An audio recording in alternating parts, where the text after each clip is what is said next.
we were fortunate to have Rick Stroud on, the Buccaneers beat writer for the Tampa Bay Times, throughout the season. We started before the season started when Brady signed there, and Rick has been with us throughout the season, kind of the highs and lows. And I don't know where he was when that team's 7-5, and I wondered if they were going to make the playoffs. And here we are as Super Bowl champs. Rick joins us now. Rick, what were you expecting to happen last night? I got to be the pool reporter, and we're not allowed to say anything about that, what we see. But look, this was a confident football team. Dan, I heard you say it during the week. They had an entirely beat up offensive line. I didn't know how the Kansas City Chiefs were going to stop that front four. And I knew that Todd Bowles was going to rush 4. He was going to drop 7, right? And that math is in his favor because they only got 5 eligible there to keep the safeties deep. You didn't know what Patrick Mahomes was going to do. And after a while, it kind of looked like a Texas Tech spring game, where he's just running around out there trying to find anybody open. Well, and explain as the pool reporter, like what access did you have that other reporters didn't have?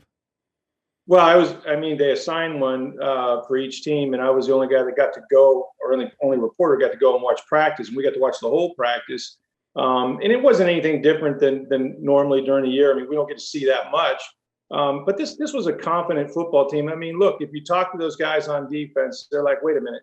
We went into New Orleans, and everybody was talking about Drew Brees after the game, but they had our number, and we beat those guys down. Then we went to Green Bay and took down the most valuable player in the NFL.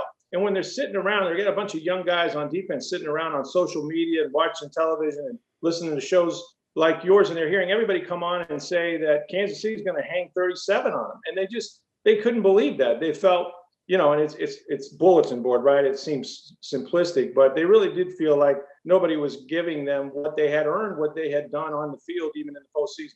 Go back to November. What kind of doubts do you think? I mean, you lost to the Saints. What was that? 38-3, got blown out there. What kind of doubts do you think Tampa had about themselves? Well, I mean, if you talk to them, they stayed together. And that's a hard thing to do when you're in that position. I think Tom Brady said it today, with this pandemic, they really couldn't get to hang out and know each other very well. This was a close-knit team that did it, without being able to go to dinner or all those extra things. But it was sort of like if you're a football junkie, you got into it. And that's what they did. They just went to work. I think that, Bruce Arians got together with Byron Leftwich. It really started coming together at the end of the second half of the Kansas City game. The bye week really was big for them. So they never really got down. And in fact, before this game, I mean, Tom Brady texted everybody on the team and said simply, "We will win." I mean, before this game. And that's a powerful message. I mean, I'm covering this guy. It's like he's the gridiron Gandhi. Like, I don't even know, like when you're watching it, it's just amazing the impact that he has on so many players and so many guys in the administration. Yeah, I think that's an understated aspect of Brady, that if I'm a younger player, I look at him and I know that anything's possible, that he came back from 28-3 in the Super Bowl. That confidence level can't be understated. But I'm wondering, who was the MVP in your opinion?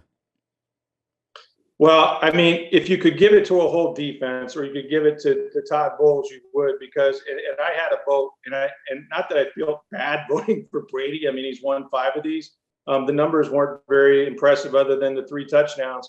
But it was hard to pick one guy. I think Shaq Barrett had a big game. I think Devin White certainly did.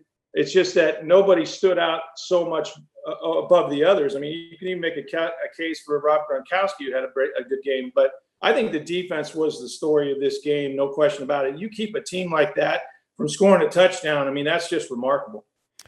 Yeah, and you're trying to, like, what are the odds that you're going to get Gronk, Antonio Brown, and Leonard Fournette to all have big performances in the Super Bowl? If you would have said one is going to have a big performance, I would have said, okay. I never would have thought all 3 would. Yeah, I didn't see that. I mean, Gronk has kind of been mostly a blocker of late. But that's another thing too. And this is about trust. Not that he didn't trust the other guys, he did. I think the ball just kind of went that way with the defense. But look at who he went to in big moments. Rob Gronkowski, right? Antonio Brown, even Leonard Fournette. None of those guys were on this roster when Tom Brady got here. And that's not an accident. I mean, those guys came here because of Tom Brady. Every one of them were somebody that he lobbied for and that he felt could help their football team, and they all did in a big way in the Super Bowl. So Brady's coming back. Arians is coming back. Gronk says he's coming back. I'm assuming Antonio Brown is going to want to come back. But you're going to lose a couple of players or the potential for losing a couple of players. What's the offseason going to look like for the Buccaneers? Well, they're going to have to hope that some guys want to win more than they want to earn some money because they just don't have enough for all of them. I think that, you look at Shaq Barrett, who they franchised. They need to do a long-term deal with him. If not, if you use a franchise tag on him, what about Chris Godwin? You don't want to lose that receiver. They've got some tough decisions to make. It won't be the same football team. It never is. That's why teams can't repeat. We haven't seen it since, 04, 05 or whatever the Patriots did. But there will be other guys around the NFL that see what happened here in Tampa and at various points of their career, much like Fournette was, and want to come down and be with a team that could win a Super Bowl. And so I think Brady's impact will have a lot to do with how they're able to keep this team together and whether even guys like Ndamukong Suh want to keep playing or not.